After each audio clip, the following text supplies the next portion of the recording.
يا عم ميسو، هو الامريكان لما بيطلقوا بياخدوا نص املاكك وفلوسك؟ بص يا حبيبي، بيبقى على حسب الاتفاق اللي بينكم.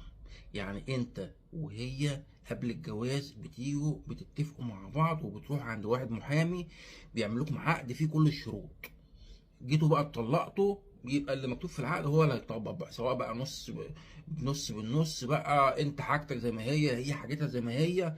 العقد اللي هيتكتب اللي انتوا اتفقتوا عليه هو اللي هيطبق. على فكرة حاليا دلوقتي أكترية الأمريكان بيعملوا كده دلوقتي بسبب الحاجات اللي بتحصل دلوقتي والمشاكل وكده. فده اللي بيحصل. أنا عن نفسي هعمل كده. أنا معلش يعني ما اجيش ابقى عندي كام بيت كده، اصحى تاني يوم يبقى بيت واحد. الايام دي مش مضمونه. بص، الواحد بصوا هي بترجع للاصل. يعني وفي كل مكان في الحلو وفي الوحش والله يعني. في كل مكان آه، متعصب. احنا طبعا بنسيبها على ربنا، بس انت نصيبك.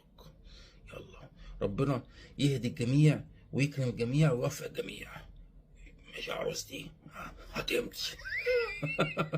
ادي يا عم، السلام عليكم.